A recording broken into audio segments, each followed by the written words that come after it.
What's going on, 49er faithful? Are you sick of anonymous trade rumors about San Francisco 49ers wide receiver Brandon Aiyuk? Let me prepare you for this properly. Siren emoji, all caps, breaking news, siren emoji. Potentially more siren emojis on the side because this is serious business. Because the NFL insiders were right.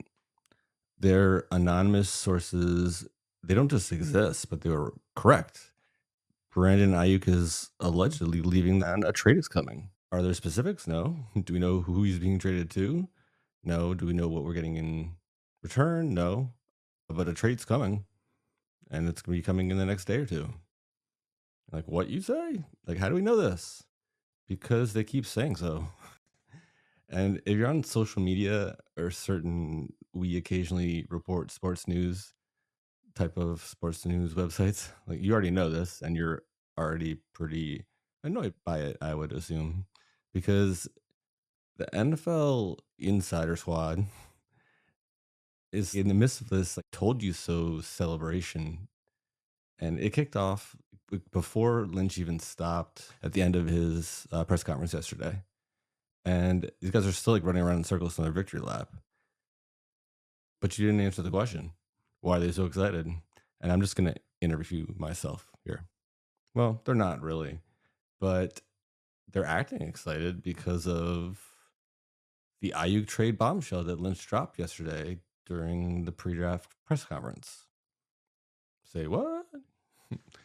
Why was Lynch talking about Ayuk during a press conference about the draft? Well, because Lynch said that he wasn't going to and didn't want to talk about Ayuk during a press conference about the draft. More specifically, in his opening remarks, he said what he said he was going to say, which is a horrible way of explaining it. Take two.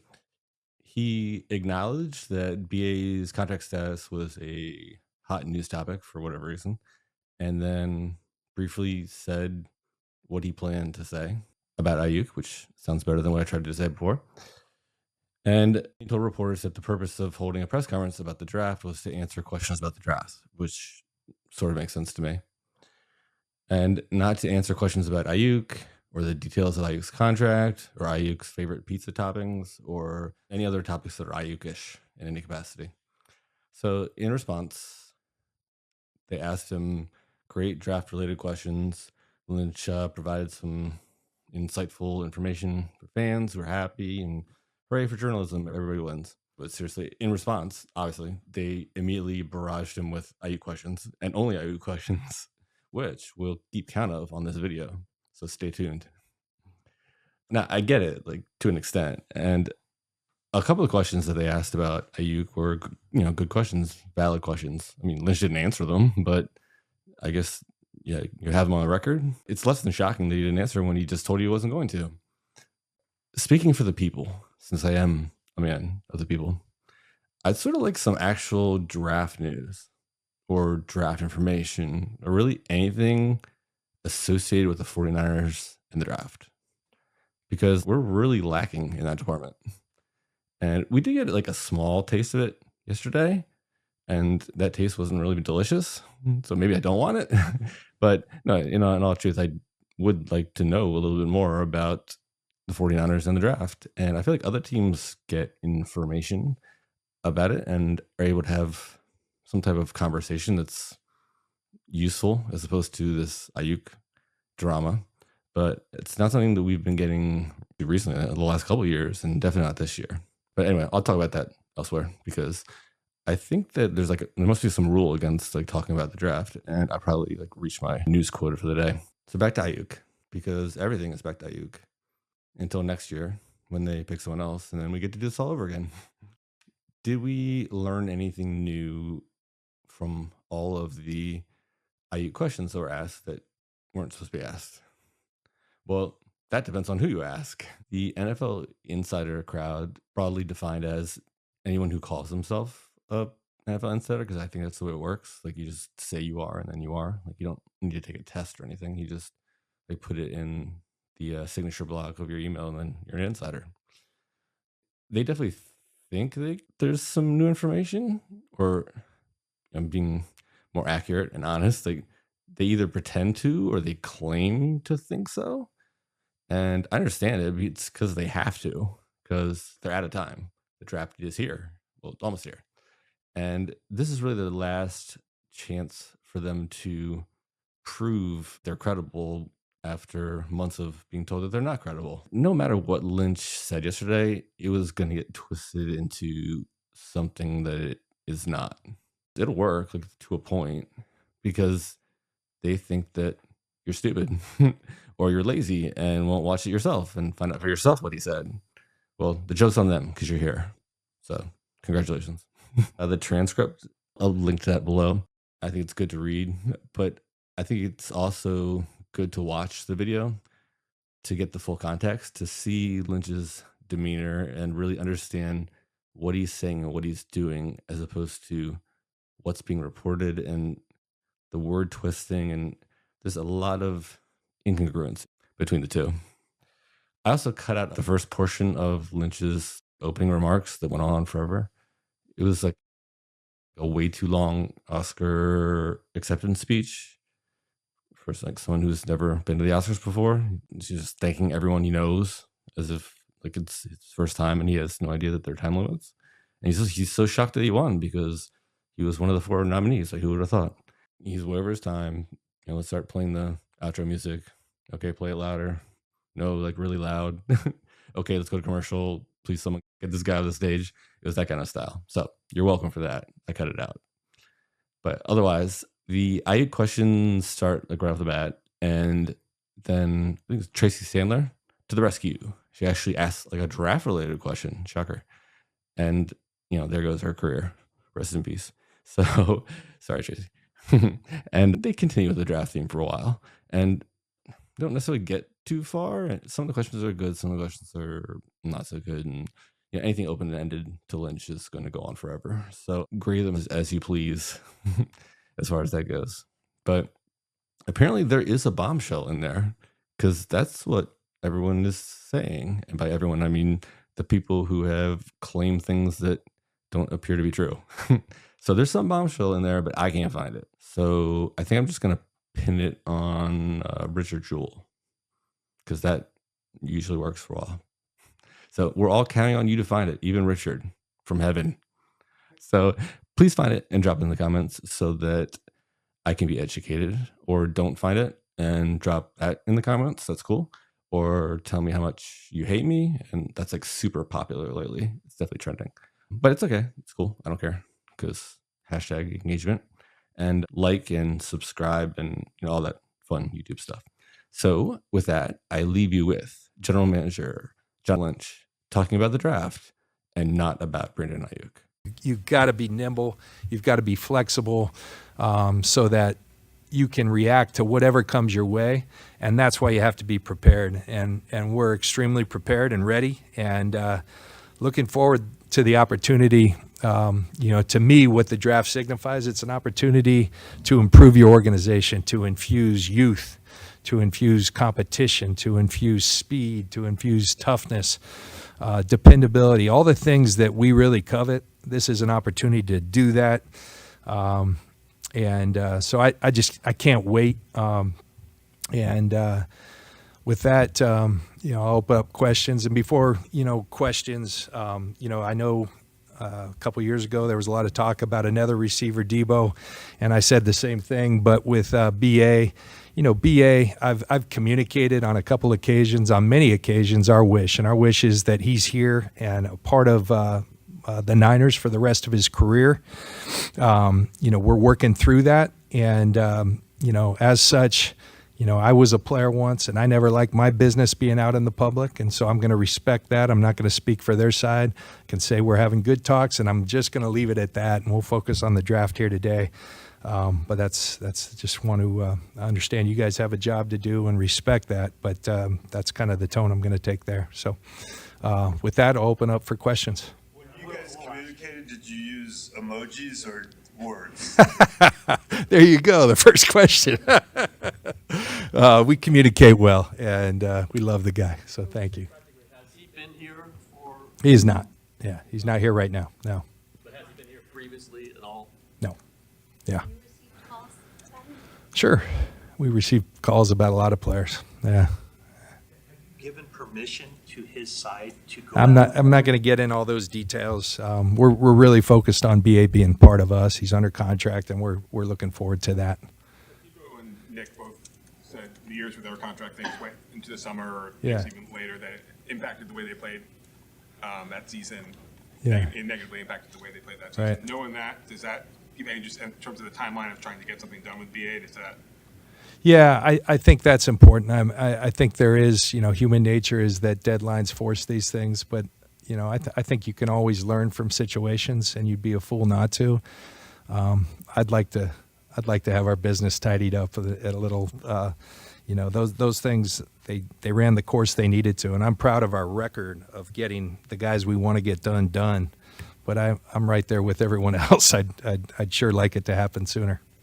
So those guys said that it kind of affected them going into the season, not having a normal routine and that stuff lingering. Is that a concern for you guys if it does linger?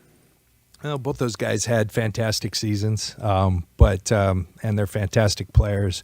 But of course, I just alluded to it. You always want to learn, and if we can get it done sooner, I'm always for that.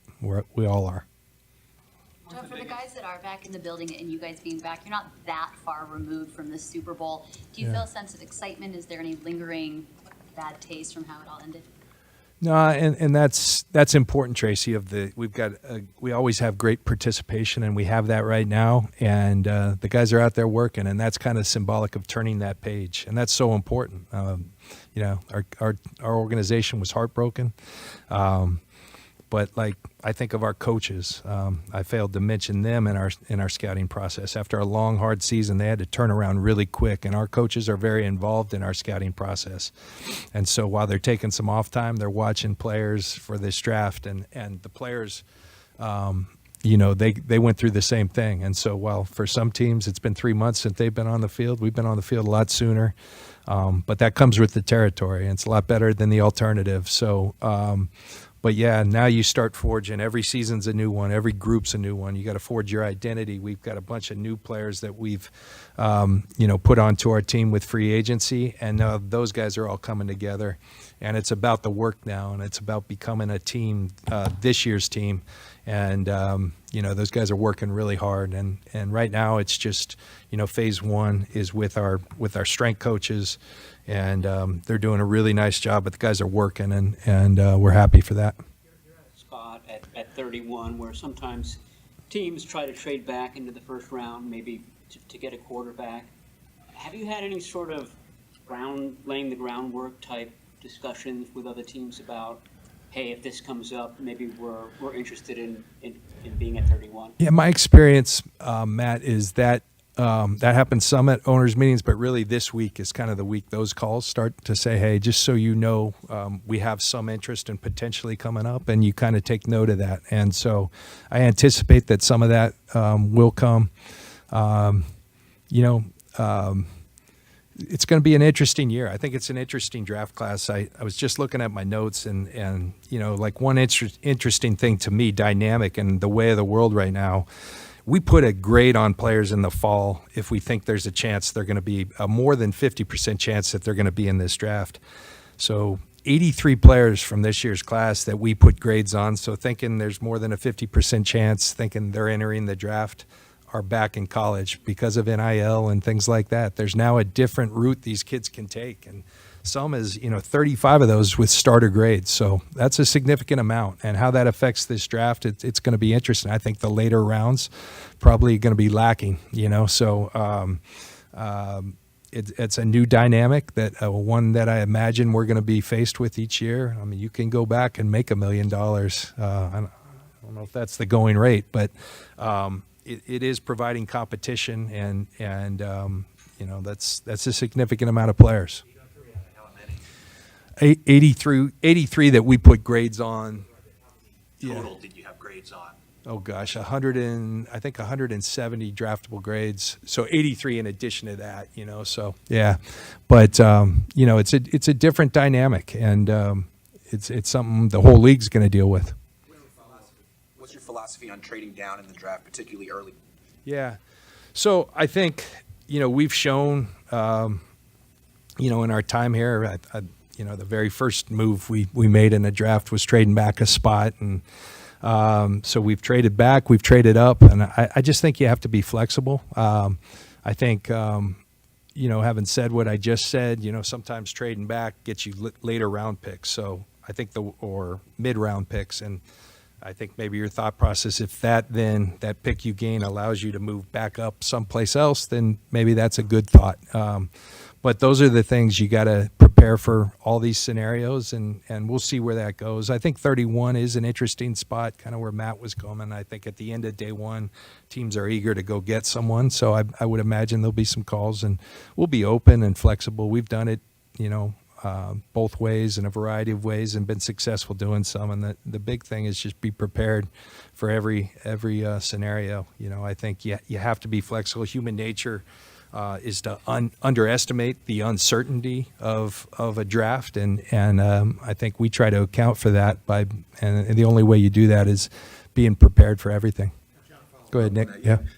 You guys always say you don't have 32 guys with first round grades. Yeah. How many guys do you have with first round grades this year? And does the fact that you're unlikely to have 31 of them is there a sweet spot, I guess, is what I'm asking? Yeah. We're not at 32 this year. We're slightly more than the last couple of years. so that's a good thing.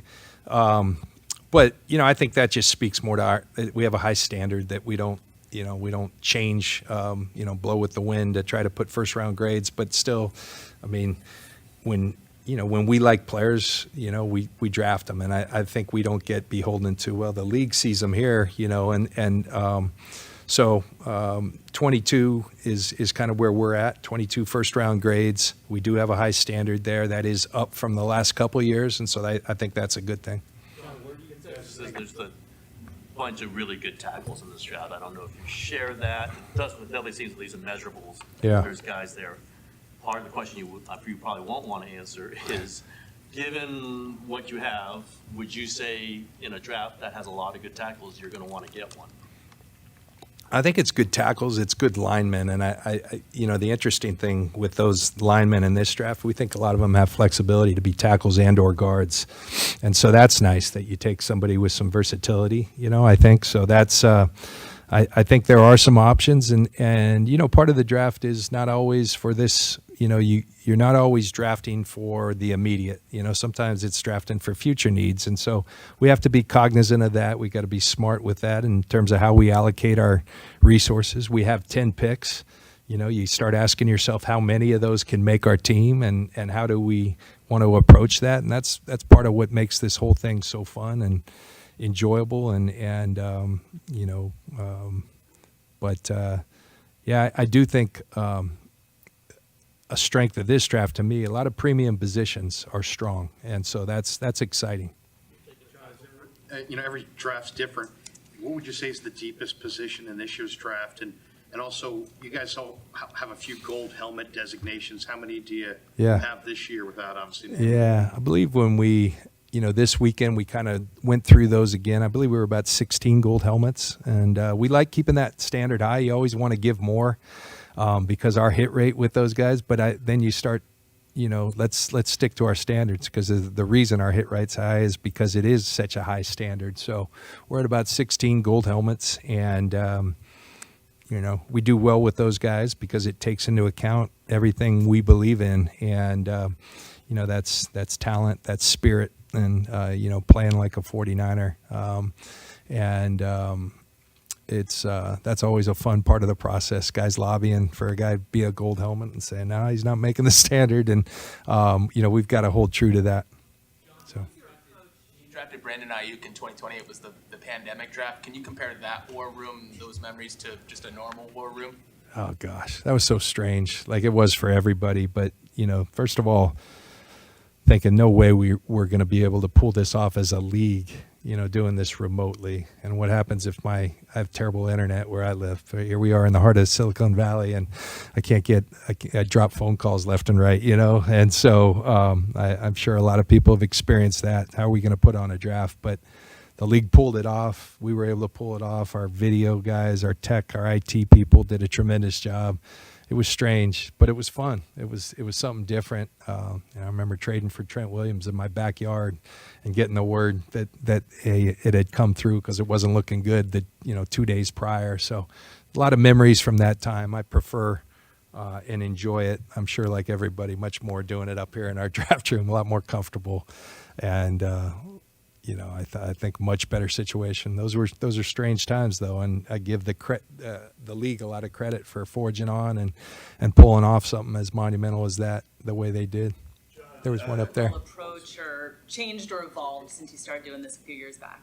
How is our approach? Well, I think with continuity, the way we look at things, there's John Gruden used to talk all the time. You never stay the same. You're either getting better or you're getting worse. So we evaluate really hard, when it's fresh each year. And then over time, when you can see how things pan out, but we look at our process in every way. And so I think you're always trying to make improvements then.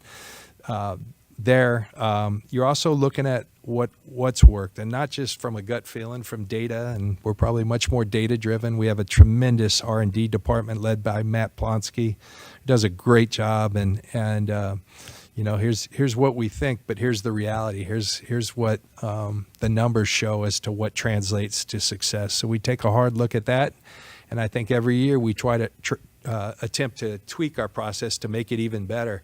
But the great thing that I think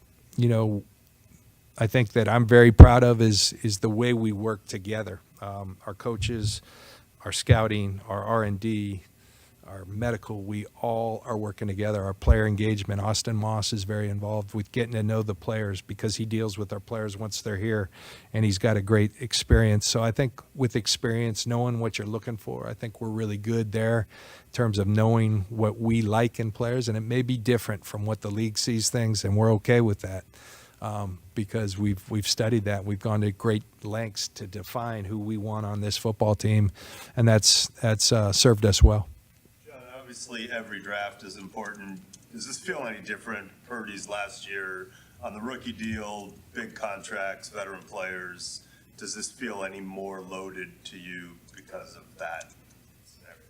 No, I think the only you're always thinking about that position, and to know we have an answer there and a really good one, that's comforting, and it allows us just to go and build around him and make our team stronger.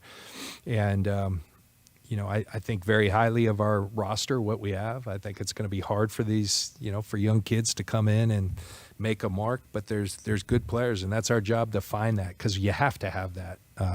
As many of our players as we've paid, you have to rely on rookie contracts, and so we need to infuse all those things that I said earlier, and we need some players to come out of this draft because they're going to be playing next year and into the future, and that opportunity's there.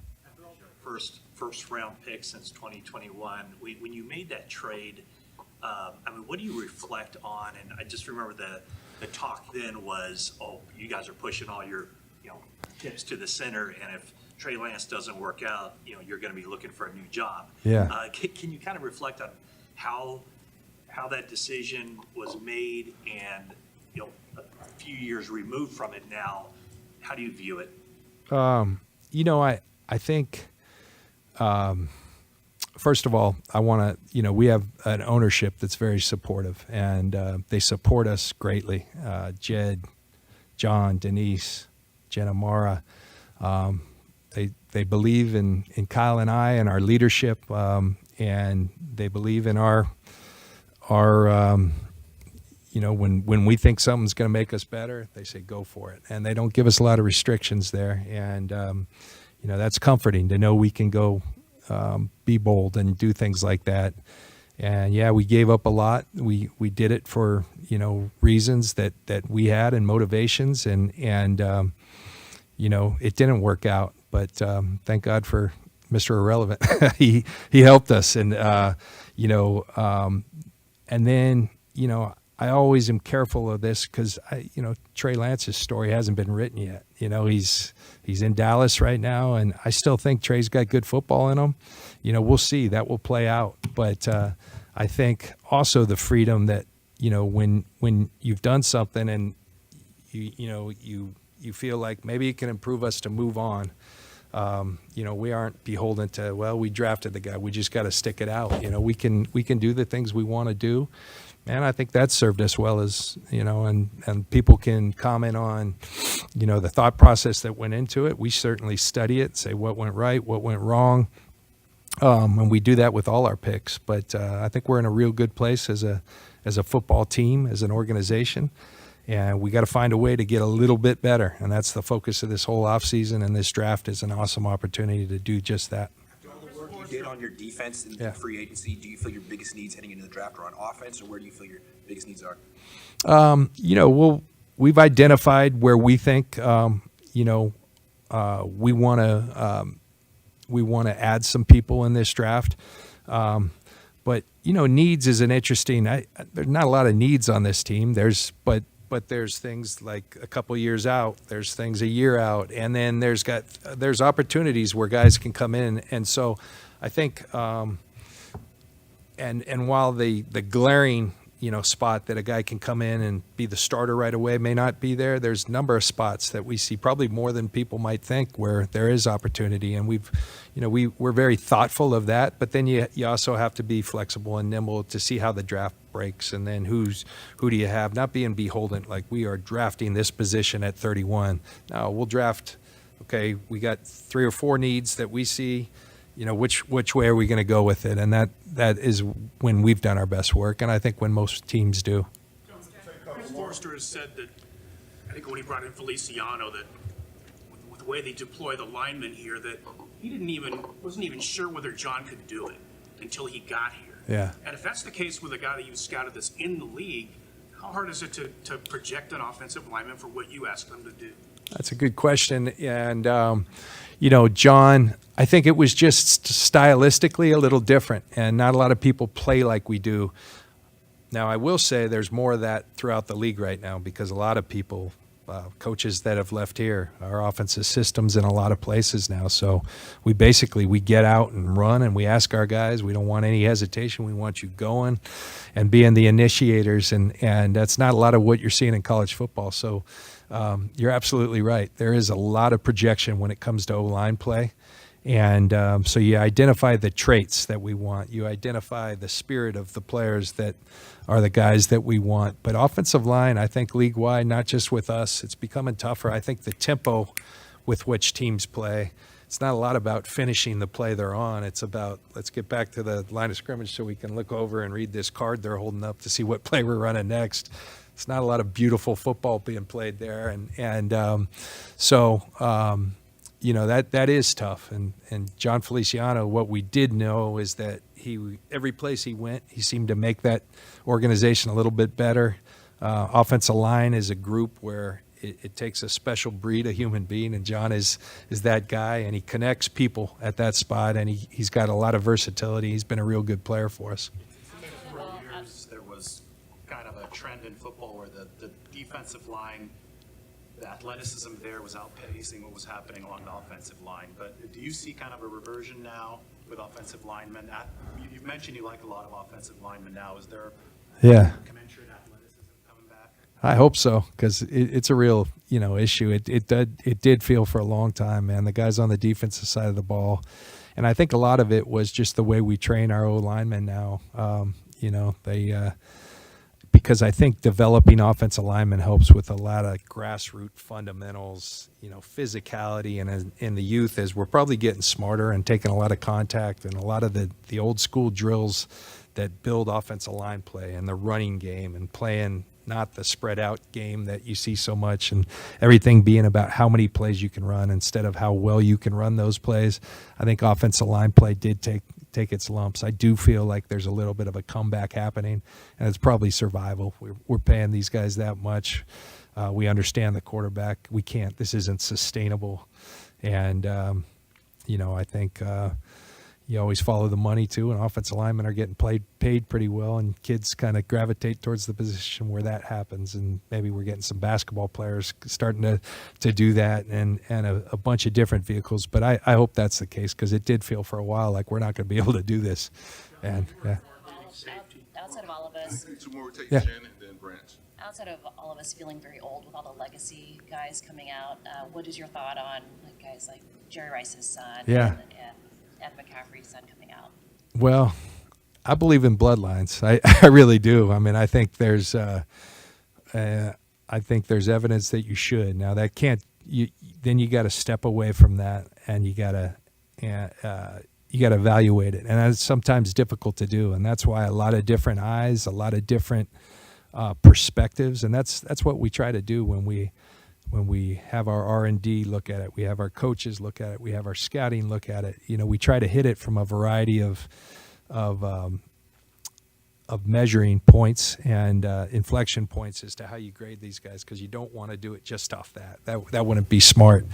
But you know, these guys, you know, there's some inherent pressure on who their dad is, but there's also some good genes, and you know, and I think that matters. And so it's exciting that you have all these great. I mean, we're talking Hall of Fame players and great players, and you know, brothers of players, and it's really fun. T.O. was out here at the local pro day, and his son Tariq, you know, performed really well, and that was pretty cool. And I saw him running at me, and I played against T.O. a lot, and there was something in that stride that was very familiar. You know, it was something about the gait, and it's crazy how those things translate. You know, is that just gene pool? Is that modeling that they watch their dad run? You know, it's interesting to me, and but it's a fun element to this year's draft that I think is going to be interesting to watch, to see how it unfolds. Yeah. I'm way over here, John. So What's up, Eric? I have not been able to hear everything. Okay. Obviously, you welcomed Aiyuk contract questions, so I was going to ask you. Wrong. Is there any chance he is not on this roster Friday? I wouldn't anticipate that, you know. Yeah. Larry? You were a big hitter as a player, and I'm just kind of wondering, safety's evolved. When you're watching film, are you looking for the guy that detonates and blows people up like you were, or has the game now changed where you're looking for coverage guys all back there? Yeah. I might be in jail if with today's rules. So, like, you have to change. But I always believe, you know, people say oftentimes, like, you couldn't play in today's. Well, that goes for a lot of players. And I think players that are good players, they adjust to the rules. That's how we played then. So is physicality still part of that? Absolutely. And, you know, kind of in who we are as a team, we're a physical team. And so you stand out like a sore thumb when you're not physical and you don't play physical. And so I think there has to be, now there's a proper way and a proper technique that guys have gotten a lot better. Now you're seeing this hip drop. I don't know if that's physical. I think it's actually because they've taken so many different elements. If you can't hit them from the front, people are going to come up with different ways. They started selling and teaching rugby-style technique. Well, a lot of that rugby-style technique that the league was trumpeting has led to this technique called the hip drop. It's a real thing. It's happening. And so, you know, I understand it. There are some players that play extremely physically and are big players, and it's been a challenge for them in today's football. So you have to factor that in, but I think the best players find ways to play within the rules and still make their presence known on that field, and that's part of being a good player. Yeah. So thank you.